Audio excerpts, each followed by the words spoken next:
gunfire came, the battle was joined. At least 1,000 shots went back and forth before it was over, and this was a conservative amount.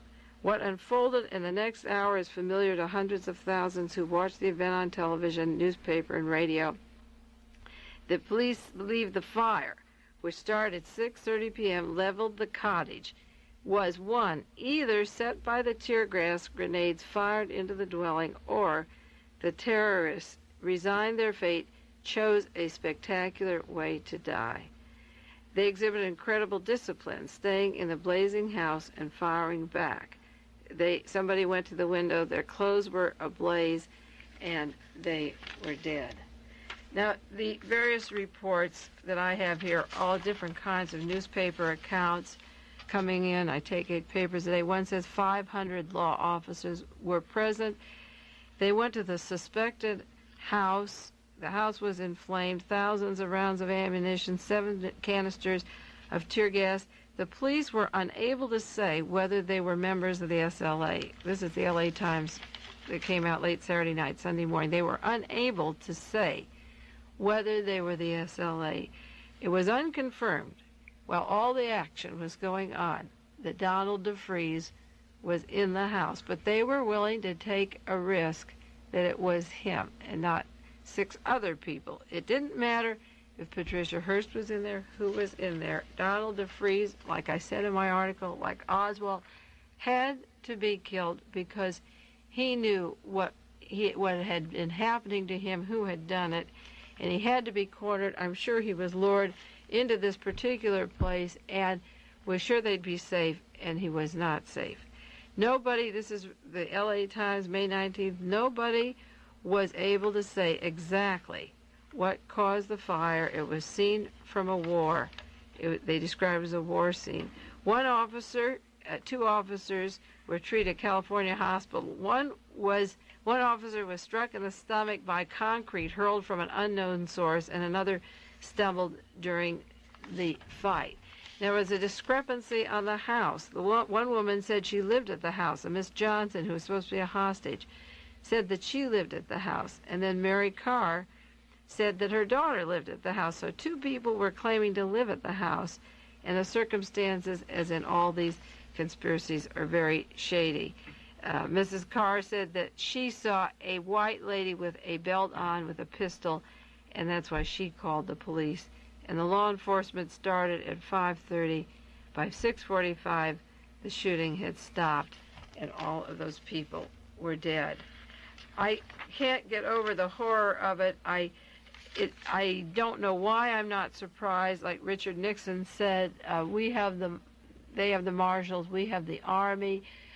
In the tapes, the White House tapes, he talks about it's a war. You take a few, you give a few. And if you believe, maybe you don't believe, that there's a war in America, that the intelligence agencies are operating upon us and making these things happen, maybe you don't believe it. But I've researched for 10 years, and I believe it, and I believe it so strongly that I can predict their next move. And when they do their next move, I wish I was wrong. I wish that historically over the last few years I proved to be wrong instead of right, and that my theories would fall apart and they didn't behave the way I thought they would behave, because every consistency that they move with confirms all the more the fact that the battle is not in Vietnam any longer. It's in California, the headquarters of the fear and terror that will spread across the country if we allow it to go further than California. Down at UCLA, there was that controversial school for the last year. They've been trying to pass this school, the section of it, the study of violence, the plan for the study of violence. But just this week, Chancellor Young, Charles E. Young, this Saturday, came out and said he was in favor of studying violent behavior. He said it is really a social science, a kind of program trying to look at the basic causes of violence.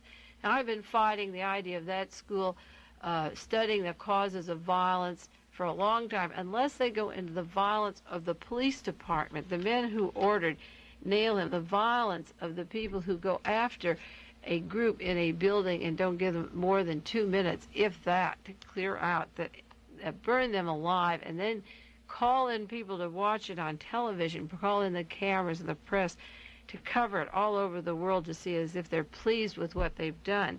The problem with that school down at UCLA is they're not studying the violent people. They're studying the victims of violence. And that's my objection to the school. Now Chancellor Young says he thinks it would be a good idea. It was the director of the school, if it goes through, or the Institute to Study Violence, Jolly West, the psychiatrist that was called in to see Jack Ruby, who set up at Santa Cruz recently at a conference, I wouldn't touch a prisoner's brain. I wouldn't do anything, put electrodes or psychosurgery or anything. He said he was very disgusted that people were accusing him of wanting to do these things. And it could be documented that they were planning these things. And he said, you aren't ready for it. He says, you'll be ready. He implied, he used the word ready, that someday they'll be ready. And I predicted we'd see a lot of violence in California, similar to this thing that was televised on the weekend. Then people like Charles Young come right back in and say, oh, now we better study our violence on the tails of this latest SLA thing. If a handful of people can tie up the country, we better study out what's in their brains and see what makes them violent. Now, William Saxby, the Attorney General, has called Patricia Hearst a common criminal. They will get her. They've created the excuse today to set up, they're pressing all these charges. They're so anxious to press charges so that if they kill her, people will realize that they only got another dirty criminal. They can't accept the fact that in 90 days she could be brainwashed, injected, hypnotized, programmed, and give the image of middle America or upper class America, in her case, mingling with ex-prisoners, blacks, do-gooders, social workers, the image that she has to be destroyed, that it gets her in trouble, and she has to die with a lot of them. Nobody's going into the extensive control of the mind that's going on in this country by the Defense Department, Stanford Research, all across the country, and realize that she could be a victim. And they press these charges night and day, every 10 minutes on the radio today, and it's disgusting. Clarence Kelly said last week or so, if we know where she is, we will go in and get her. And the victims of this thing have said the FBI wants them dead. It's part of the script. They wouldn't give them a chance no matter what. And the LA police chief says, if they fire first, we will fire back. Well, I remember the Isla Vista riots down in Santa Barbara when Captain Honey Fritz of the Sheriff's Department, and this came out in testimony in a trial when he was scolded for what went on down at that riot. And one of the things he instructed his co-workers to do was carry some extra guns, and if you see some students and you kill them, burn the building with them inside and drop the guns to make it look, like they were shooting at us. Self-defense, burn it down and kill the students. Now that's what goes on in California if we don't break this thing open. We can write to congressmen.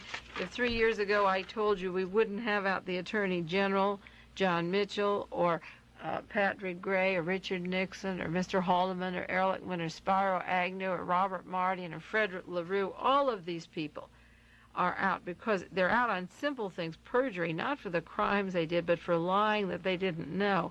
But the point is they can be out and they can lose their law degrees, Donald Segretti and all of them. So one of the things we have to do, really have to do, is if you're angry about this whole cremation down in Los Angeles and what's going to follow, write to members of Congress and Sam Ervin, Senate Select Committee. This is called Watergate West. And put at the top of your letter, Watergate West, and say, based upon the allegations, the opening up of the Robert Kennedy assassination in Los Angeles, which involved the same Los Angeles Police Department. We'll talk about that for a few minutes. They tried to open this up last week at the Board of Supervisors in lieu of the lies that were told in the Robert Kennedy assassination that a second gunman is out. The media covered it up. The investigators have covered it up. In lieu of that, in lieu of the chief law enforcement people in the state being defendants in a trial for cutting it up, for covering this up and never going to trial, and secondly, with the allegations of Lewis Tack, with all of his predictions and all of his references coming true and working in the same department as Donald DeFreeze and the LAPD, and all this blood and terror coming down in California, the Tagwood allegations as they link to the Watergate, the Robert Kennedy assassination, and now this, what's happening with the SLA, the CIA equals SLA. Congress has to go into this. There's no one in California in the assembly up in Sacramento that can handle it. It's Watergate West. It's a national problem. It involves the Central Intelligence Agency, the Phoenix program, the military. It's like the Manson case was a military murder.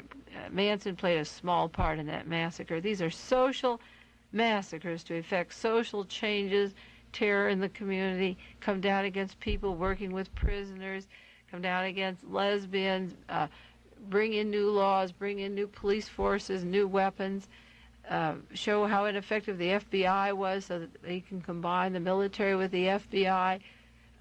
There's 15 motives I've gone through on my program over and over since last January on this SLA and where it was going to lead and what would happen, and they're all coming true. So write to members of Congress, the Judiciary and Senate Select Committee, and say, we want to open up Watergate West and get all these allegations on the table. Don Freed, who wrote Executive Action and worked with Louis Tappan on Glass House tapes, has 400 pages of documentation of the role of Donald DeFreed with the L.A. Police Department. So isn't it terrible that 1 week after this exposure comes out that these documents exist, that man had to be burned alive in that terrible inferno and sacrificed, and whoever was with him, it didn't matter. The very proof that they didn't know that Patty Hearst wasn't in there was the fact that they found a sixth body the next day, more than almost 48 hours afterwards. So if there's one more, then they certainly didn't know she was or wasn't there. So the point was to get DeFreed because the evidence came out about what happened to Donald DeFreeze. The San Francisco Chronicle had a cover story, the usual media smear, a chronology of violence to violence. And they have the long story of Patricia Hearst's kidnapping going from November the 6th to May the 18th, and they have listed about 30 dates. Well, what violence was there? Start November the 6th, 73. An Oakland school superintendent, Marcus Foster, is assassinated, and his aide, Robert Blackburn, is wounded in an ambush. Now, that happened, and 2 men are in Oakland jail for that. So that didn't involve all these people that are burned and being chased down in Los Angeles if they're looking for an excuse for why they had to kill them and overkill 500 people to 6 with the weapons they had. Then they go down to arson in the case of Nancy Ling Perry in that house. But that house also burned down right-wing literature, American military manuals, rise and fall of the Third Reich, plans and ambushes, rental car plans, military plans. They were burning as much a right-wing Nazi Minutemen plan to kill Dr. Foster and hide their traces as they were any radical group. Patricia Hearst kidnapped February the 4th. Now, is the excuse to burn down the house on May the 17th because Patricia Hearst was kidnapped? Are they burning the victim? Is that the way violence leads to violence, that you burn the victim of a kidnapping? To what to prove? And then all the other things that are listed here. Our letters to KPFA, SLA communiques, People in Need program. Cecil Williams has an SLA message, second day of food distribution, third day of food. Hearst Corporation puts up $4 million. So you read the whole list, and there's no violence. There are letters that are going back and forth. Police locate 2 rented autos. They say 2 people were shot at the bank holdup. I've never heard any follow-up on their hospitalization, the extent of the damage. They're living. They weren't killed.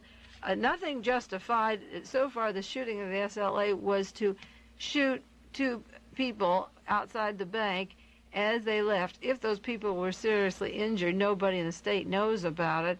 And that wouldn't justify burning 6 people and the 500 military men against that little cottage. Furthermore, the neighbors didn't even have a chance to get out. Nobody was warned. They were strafing across the street, around schoolyards, into other people's homes, damaging completely 3 homes. Certainly a bank robbery doesn't justify that military action down there. I don't understand what justified. So in order to build a long chronology out of nothing, they have the Marcus Foster violence listed, and then that's it. And there isn't anything else. Oh, yes, Mr. Harris took a pair of socks. Imagine, they rob a bank and become conspicuous. They take a pair of socks and exchange, leave a gun that's registered in their names. All of this defies reasoning. They rent a room and say, I'm Tanya. They pick up a man and say, I'm the SLA. It defies all reason, and it suggests very heavily behavior modification at every level. Now, it doesn't surprise me that these things happen. It hurts me. But in the